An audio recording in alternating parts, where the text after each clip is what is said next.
Hello everybody, welcome to the Pak forex academy. मैं हूं मोहम्मद जुबैर सुल्तान और आप देख रहे हैं पाक फॉरेक्स एकेडमी यूट्यूब चैनल या फेसबुक पेज। सबसे पहले आप तमाम तर लोगों को आज की इस डेली फॉरेक्स फोरकास्ट के अंदर वेलकम करता हूं। आज हम 31 जनवरी को एनालिसिस करने जा रहे हैं एज यूजुअल। सबसे पहले हमारे पास है जी AUD USD। AUD USD में हम 4 आवर के चार्ट को अगर यहाँ पे मद्देनज़र रखते हैं तो हमारे पास ये एक बहुत ही स्ट्रॉन्ग सेलिंग आई खड़ी है वो लोग। ये देखें जी, ये हमारे पास काफ़ी स्ट्रॉन्ग सेलिंग आई खड़ी है जिसकी ये एक रीट्रेस की एंट्री बननी है। अब इस रीट्रेस को हमने यहाँ से अगर 4 आवर के अंदर देखते हैं तो मार्केट में इस जगह पे सप्लाई में एक स्ट्रॉन्ग डिक्रीज हमें दिख रहा है। ऑन द अदर हैंड अब यहाँ पे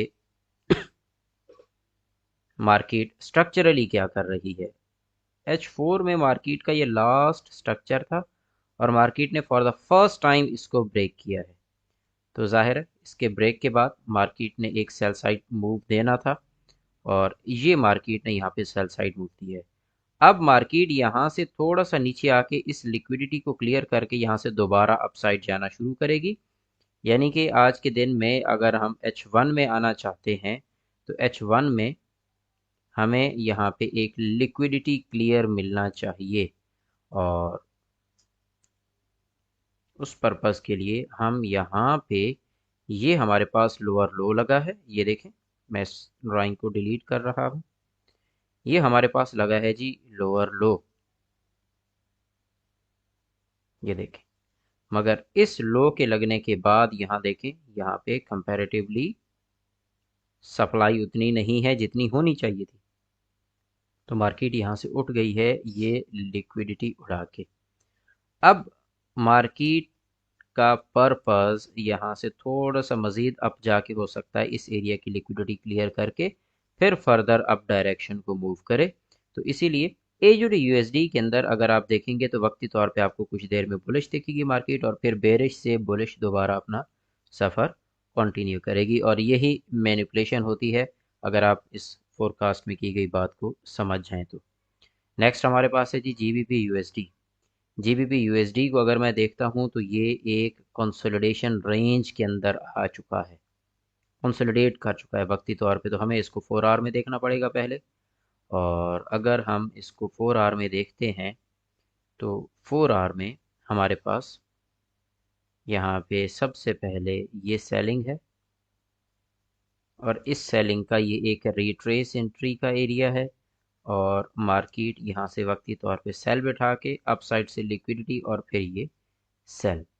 तो यहाँ GBP USD में भी फुल टाइम मैनिपुलेशन का जोन आया खड़ा है, लिहाजा अगर ये वक्ती तौर पे सेल जाती है तो फिर इसने बाय उठ जाना है। Be careful. नेक्स्ट हमारे पास है जी USD JPY। USD JPY जब तक इस एरिया का ब्रेक नहीं देता, ब्रेक एंड क्लोज नहीं देता, आपने यहाँ से बाय की एंट्री नहीं पकड़नी। इस स्ट्रक्चर को देखते हुए, इस स्ट्रक्चर को देखते हुए आप यहाँ से इस तरह से बाय नहीं जाएंगे अनटिल और अनलेस के मार्केट में आपको ये एरिया क्लियर मिले। On the other hand scenario ये ज़्यादा स्ट्रॉन्ग है कि मार्केट इसी करंट पोजीशन से थोड़ा सा अप मूव करके यहाँ से वापस सेल कर जाए। तो USD JPY के अंदर आपको बाय के लिए एक सर्टेन जोन मार्क है, इससे ऊपर ऊपर आप बाय करें और सेलिंग के लिए मार्केट में इसी लेवल से नीचे आपको एक अच्छी सेलिंग मिलने वाली है।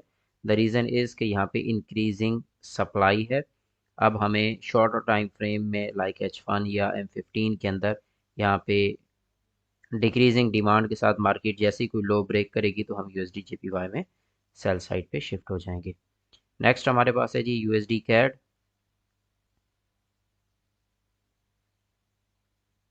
USD CAD को अगर हम यहाँ पे मार्क करें तो इसने ये सारी लिक्विडिटी को वन गो में क्लियर कर दिए।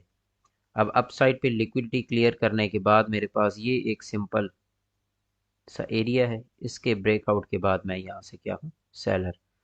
क्यों? क्योंकि मार्केट यहाँ से अप जा रही है मगर इसमें कोई स्ट्रॉन्ग बाइंग नहीं है। तो आप इसको जब लोअर टाइम फ्रेम पे चेक करेंगे, वहाँ पे decreasing supply, sorry in decreasing demand के साथ मार्केट कोई भी लो ब्रेक करेगी तो यहाँ पे हम सेलर हो जाएंगे।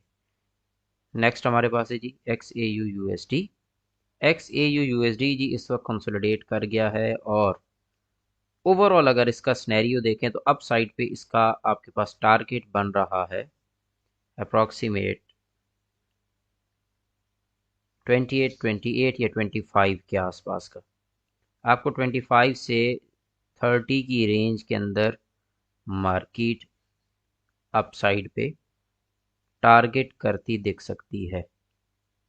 तो आपने इसको 25 की रेंज तक ऊपर देखना है अप साइड पे, यानी कि मार्केट अगर यहाँ से अप साइड पे उठती है तो आपको इस एरिया तक इसको बाय जाता देखना है, और अगर ये सेल आती है तो इसके पास ये जोन है। फिल वक्त चूँकि मार्केट कंसोलिडेशन में है तो आज ये जब लंदन और यूएस का मर्जर होगा तो ये आपको एक अच्छा मूव देगा।